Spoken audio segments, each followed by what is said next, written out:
Good afternoon, everybody. This is my fourth, I believe it's my fourth live stream that I have. I can make a difference in your train of thought. I have some questions that I want to make relevant. I in the description box, I typed my biography, should I say, in a snapshot, sticky note summary, as I call it. And that way, you know a little bit about who I am, what my formation is, and how I can control the subject matter. So it's not a subject matter that I'm alien to use that word. Hopefully, it doesn't create havoc, the word alien. No, it's become a buzzword that has no meaning, and it has become a derogatory word, which I could use a different word as not not a stranger to such subjects, should I say? So, in with no further ado, I'll get into the subject matter. And many of the of what I'm going to talk about today, and what I'm going to talk further down the line, will be about this almost the same thing. Not everything's going to be the same. I'm going to talk about economics, about how what you should know about budgeting, what you should know about entrepreneurship, what you should know, and try to give you relevant information that is useful for you. I don't want something coming out of me that is not useful for you. It's information that you can use, and that's helpful for you and everybody else who is listening in Yahoo land, in YouTube land, in television land, in Twitter land, and in Google land, and all the lands out there who are listening to me. So I'm trying to focus this so you can see me better, and not doing very good. So there's somebody out there in all this lands that I just mentioned, and then give me a helping hand in how to make this better, how to better set up the streamline, how to better do this. I will really appreciate it. So, like I said, with no further ado, let's get into the subject matter. And of course, what is in everybody's mind today in today's world is the election. So, election is a cumbersome situation. And there's an electoral college that you well know that is done by districting, by population count. So that brings me to the first topic, which is the Census 2020. Now, many people that I ran across and I've talked to have no clue what the census is. It's literally a count. Literally, that's what it is, a count. So if anybody goes into business and anybody is in the wants to start a business, they need a demographic analysis. So, what better way to have a demographic analysis if we have the pertinent information that we can use? And basically, those are numbers. You know, how many people live in this neighborhood? How many people work in are blue collar workers? How many people other people have their own business? How many people are managers? How many people are owners? How many people are co-owners? How many people are partners? And that's important because in any business that you start, you want to know who your audience is. You want to know who the people you can cater to. So give you an example. If I want to open a restaurant, who's going to go to my restaurant if I have no clue? I mean, I can open it and then just wait for the with a leap of faith that somebody's going to stop by and ask for a sandwich or a cup of coffee or a meal. But if I know who my audience is, if I know who my the people that surround me are, I can have a better idea who to target, who to send information to, and those people that can come and say, "Hey, I want to buy some spaghetti from you. I want to buy some meatballs, and I want to buy chicken fried steak. I want to buy a hamburger, etc., etc." You know, it comes with the territory that you know who you're catering to, who how you're gonna make money. At the end of the day, that's the bottom line. You want to make money. So, what if I wanted to make shoes? was a shoemaker. Well, I gotta know where to buy the leather. That's one. I gotta know how to where to buy the laces or the ribbons or the stock or the cork, or the metal or the aluminum. And depends what kind of shoes I want to make. What if I want to make tennis shoes? I gotta know how to where I'm gonna get the rubber, where am I gonna get the nylon, where am I gonna get the cloth, where am I gonna get leather also because some tennis has leather. Where am I gonna get the plastic? So see, you gotta source things out. You gotta know where things are. And if you don't have information of that kind, you're lost in space. I mean, you're lost, literally lost. I mean, you don't know where to go, where to do, what to do. Now, then you have to consider cost, and there's so much stuff. I'll touch on this subject later, but I just want you to know that all this information are just numbers. They're not going to talk about, oh well, family, the XYC family, they have two kids and they have three kids and they go to the bathroom and they go to this and they were born such a day. You know, some see numbers. That's all you see. You don't know who's who, and you don't really care. If I had a business, which I had a business. I had two businesses in the past. I mean, you don't see me as a young whippersnapper anymore. I mean, you can see me right now as you see the YouTube video. So, I mean, give me a break. I don't really care. What I care to know is what the number is. If I want to make money, that's the bottom line. If I'm going to make money. So, like I said, there's several factors that go into starting the business. There's several factors on the ongoing business. There's several factors that go into the policy of the business world, and there's several factors that go into the regulation and control of the business. So those are things that you have to be aware of. And here's where a president comes in. Here's where legislation comes in. Here's where your power of voting comes in. So one side is the census, which is there's still time for those who haven't done the census to do it. The 2020 census, you got until I believe October the 30th, and you can do it by phone. You can do it by uh, by email. You can do it directly with the people who are walking around. There's probably a phone number in the internet. You can Google it and find out what the office is close by to you and call them and say, send me a person over here. I want to do my census. And that's the easiest way. I mean, the easiest way that I know how and that I recommend is pick up the phone and do it over the phone. Get it done. It's fast, easy, and it doesn't consume your time. And it doesn't go into your personal privacy. So it's something that everybody does it. The census has been done for all of those who are in some type of relationship with religion. And even if you're not, if even if you're an atheist, you know about religion. Period. It's nothing like, oh, I'm an atheist. Why would you be an atheist if you didn't have any concept of religion? I'll get into that subject also later. But it's been done since the time of Jesus Christ, or even older than that. Those societies, Rome had the Romans did the census, the Greeks did the census. Alexander the Great did the census. You go back and back and back, and you find out that the census is as old as the earth. Close enough. I don't want to go that far, but you get the picture. Census has been around forever. So since it's a new country, and it was founded in 1776, so because of all this new things, and many of the founding fathers, and I'll get into this subject too.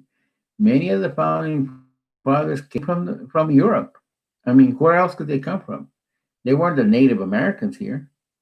They were Europeans, and they had European values, and they had European knowledge, and they were highly educated people. And they came here, and there was this vast land, so they conquered it, and they They had the technology. They were further miles advanced over the native people that were here. So they just rolled over those people, and they took over, and then they had farms, they had plantations. So, but nonetheless, what you see here is a structure that is being formed where they want to create improvements over the old world. Think about that.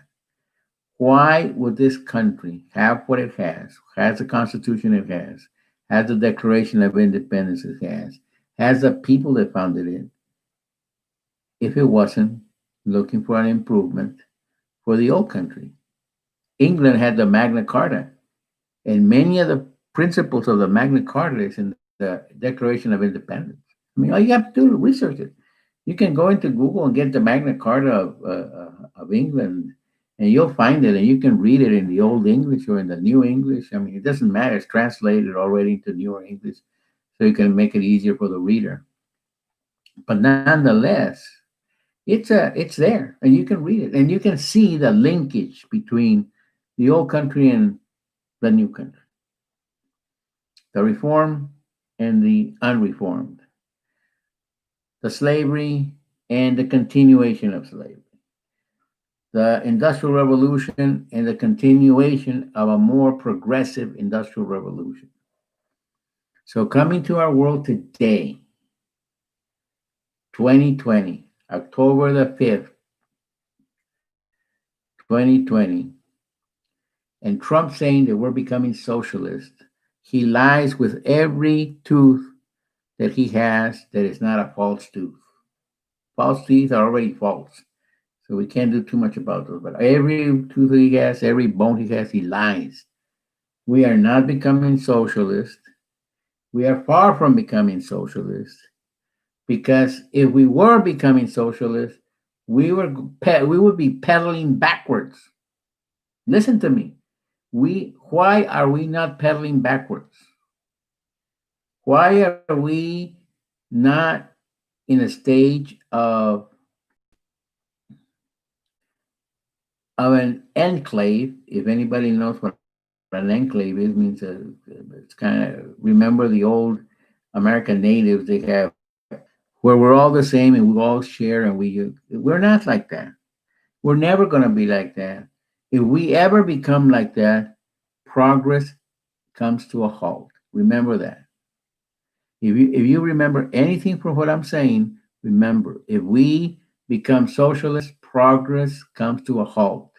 If we become nationalist, and there's somebody out there in the TikTok land that said that nationalism is not bad, which it is. Nationalism and Nazism go hand in hand. Somebody who's a Nazi it's the same as a nationalist. There's no difference in philosophy. There's no difference in structure. There's no difference in system. The ideology is the same between one and the other. They just changed the name. Hitler was the leader of the nationalistic or nationalist party, which is part of the nationalism of Germany in those days. And what did it become? A fascist country. So fascism and nationalism are one and the same. Just change the name: capitalist, democracy, greed, money making. All that is part of the same deal. We can't change that. So Trump is in that world. When he says he wants that the radical left is going to destroy the suburbs, what is he talking about? How many of you know about Archie Bunker? You go into the old TV, some of the old reruns that they're showing on TV. I think Channel 35 runs reruns, and some other some Laugh or LAFF channel runs reruns. Look at those. Look at Archie Bunker. That's what Trump's talking about, the Archie Bunker style. And then he talks about racehorse, which a different word would be eugenics. What's the, they just changed the words, you know,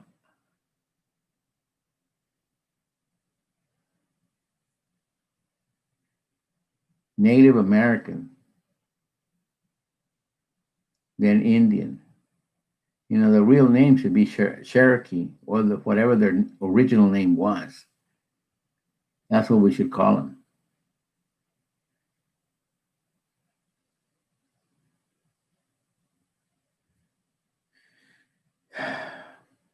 So we got all these names going around.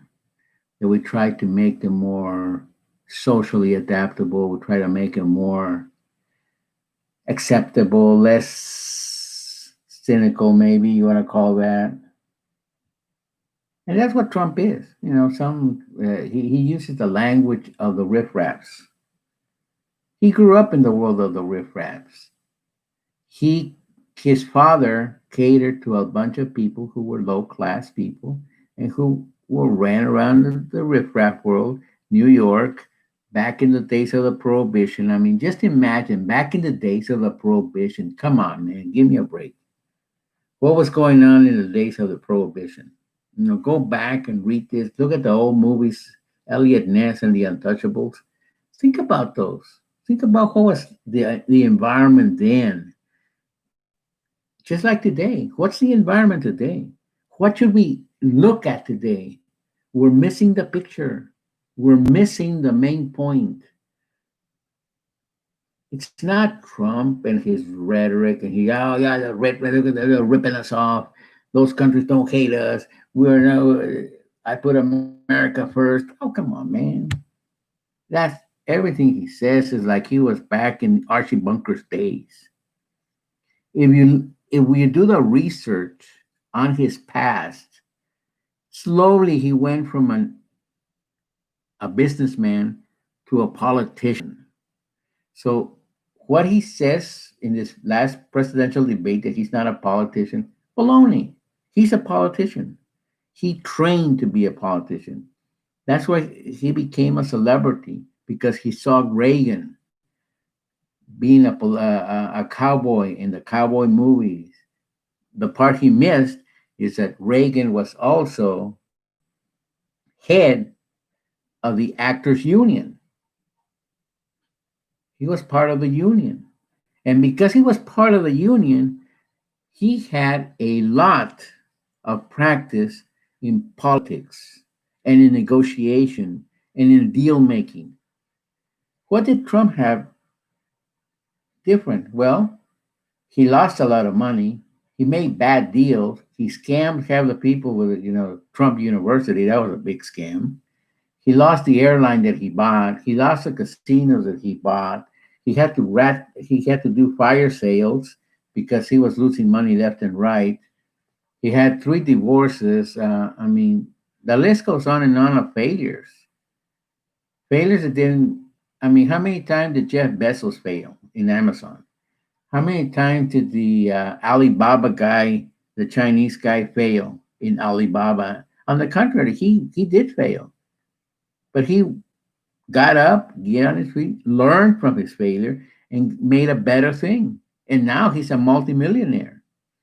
The guy who made energy, 5 Hour Energy, the little bottles that you see on convenience stores, you know, he slipped and fell. He got up and made the little bottle, and now look at him. He's a millionaire.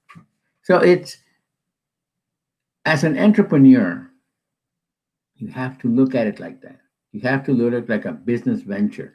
And you have to look at it as a way that you're making money and that you're going to be successful at it. Not like this guy who was a braggadocious and a conceited asshole who was just wanting to have fun because he had money. I mean, if my dad would have given me $500 million plus I stole the inheritance of my brothers and became the CEO and the leader of a multi-billion-dollar operation, would I be hurting for money? And then he says, "Oh, I paid millions of dollars in taxes." That's a bunch of bullshit. He fought with tooth and nail all his life since he became owner, even before he became owner of the Trump organization from his father, Fred Trump, that got dementia, got Alzheimer's, which he is very prone to getting it.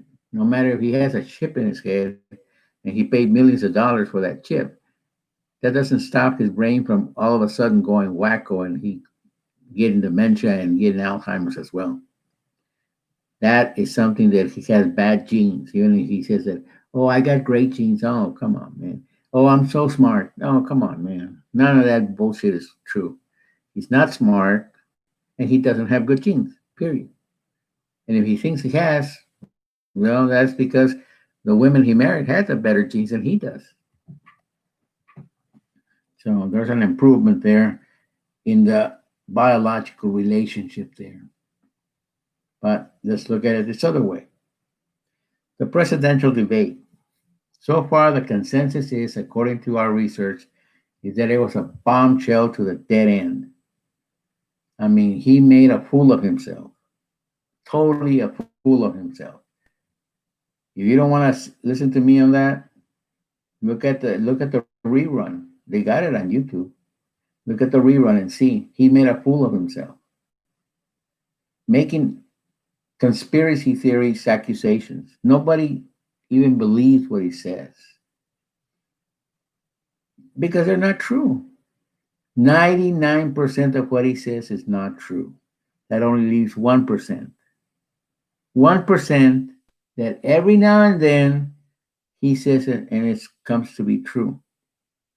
But one thing I can tell you, if you look back in the research, everything he's doing right now is part of his complaining throughout his lifetime.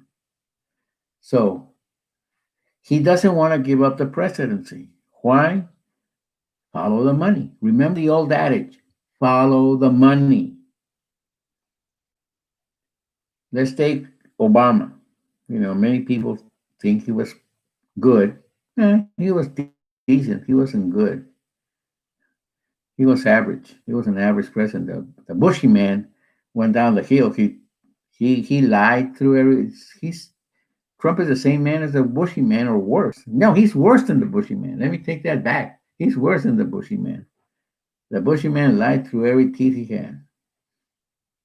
Obama did the same thing, and they all play that blaming game. Everybody blames everybody. So now he's president, and he's blaming everybody. Oh, Obama did this. Oh, Obama did that. Oh, Bushy did that. Oh, Obama did that. Oh, I'm the best president that ever lived.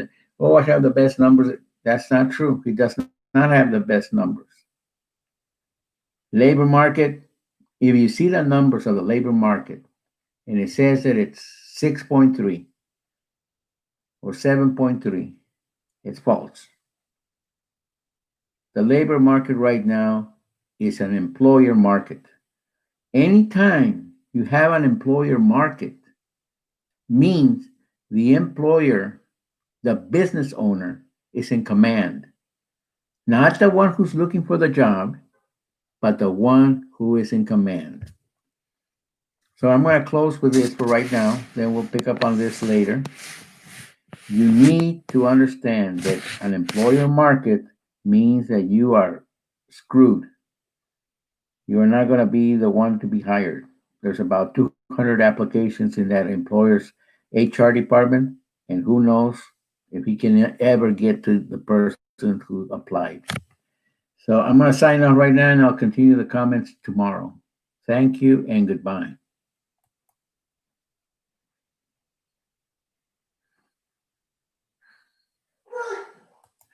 Run for the hills. I'm coming.